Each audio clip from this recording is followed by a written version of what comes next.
नमस्कार, आप देख रहे हैं SPN 9 न्यूज़ और आपके साथ मैं हूं क्रांति सिंह। आपको बता दें कि महाराष्ट्र की राजनीति में जो बड़ा उठक-पटक जो है इस दौरान हमें देखने को मिल रहा है, उसमें एक बड़ी खबर जो है वो हम आपको बता दें कि इस बार जो है महाराष्ट्र में बीजेपी अपने अकेले दमखम पर लड़ने की तैयारी जो है वो शुरू कर चुकी है।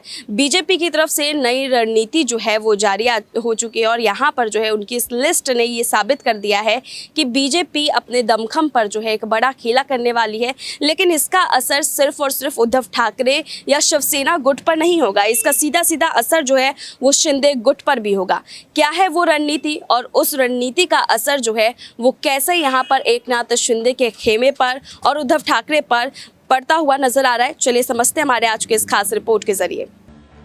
महाराष्ट्र में लोकसभा के लिए अपने मिशन 45 संकल्प के बाद भारतीय जनता पार्टी ने 2024 में विधानसभा की 200 सीटें जीतने की उपलब्धि जो है वो हासिल की थी। लेकिन आज उस उपलब्धि को लेकर के एक बड़ी खबर जो है वो हमारे सामने आ रही है, जिसको लेकर के चलिए हम आपको अपडेट बता देते हैं। देखिए, दरअसल देखा यही जा रहा था कि महाराष्ट्र में जो है एक सियासी सरगर्मी बना हुआ है, लेकिन 2024 में विधानसभा की 200 सीटें जीतने की उपलब्धि के लिए 98 ऐसे विधानसभा क्षेत्रों की पहचान की है जिन पर पार्टी ने कभी भी जीत नहीं दर्ज की थी। उनमें से कुछ सीटें वर्तमान में अजीत पवार, पृथ्वीराज चौहान और तमाम जो है विपक्ष के नेताओं के पास यहाँ पर देखना जो है वो मिल रहा है। लेकिन इन तमाम चीज़ों के बावजूद जो है वो एक मुद्दा यहाँ पर सामने निकल कर के आ रहा है कि यहाँ पर भाजपा जो केंद्रीय मंत्रियों को अपने प्रभारी के रूप में तैनात कर 48 महाराष्ट्र लोकसभा क्षेत्रों में से 16 पर ध्यान केंद्रित कर रही है।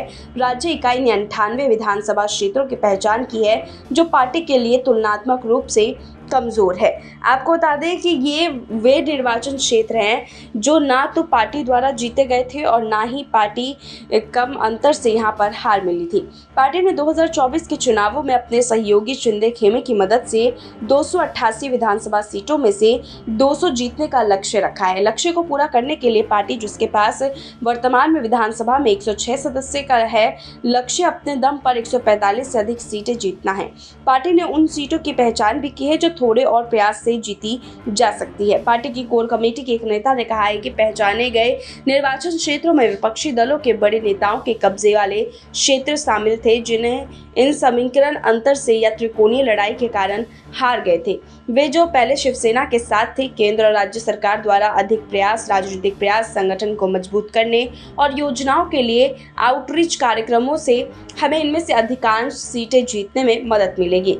आपको बता दें कि यहाँ पर देखिए तमाम कोशिश भाजपा की तरफ से जारी है, लेकिन इन कोशिशों का जो खामियाजा है वो कहीं ना कहीं एकनाथ शिंदे को भरता हुआ जरूर देखा जा रहा है। क्योंकि देखिए यहाँ पर एकनाथ शिंदे जो है वो बीजेपी के भरोसे एक शिवसेना से जो है अपना कट ऑफ कर लिया है, शिवसेना के सामने जो है अपना बगावती रूप दिखा दिया है। अब ऐसे में यहाँ पर एकनाथ शिंदे के लिए विकल्प के रूप में सिर्फ और सिर्फ भाजपा है। लेकिन अगर भाजपा अपने अकेले दम पर लड़ने की तैयारी जो है वो यूं ही जारी रखती है तो आने वाले समय में वो सारे ही चुनाव अकेले दम पर लड़ेगी और कहीं ना कहीं शिंदे खेमे से अपना साइडलाइन भी करते हुए नजर आ जाएगी। इसलिए ऐसे में देखा यही जा रहा है कि एकनाथ शिंदे की मुश्किलें जो है वो भाजपा के द्वारा और भी ज्यादा बढ़ती हुई नजर आ रही है। महाराष्ट्र में अपनी नई रणनीति के साथ बीजेपी ने ये तो तय कर दिया है कि आने वाले चुनाव में वो अकेले दम पर लड़ेगी। लेकिन उनके इस अकेलेपन में लड़ाई करते हुए क्या यहाँ पर जो है उद्धव ठाकरे तो पहले से ही साइडलाइन थे, क्या एकनाथ शिंदे जिन्होंने इस बुरे वक्त में बीजेपी का साथ दिया था क्या वो भी साइडलाइन हो जाएंगे?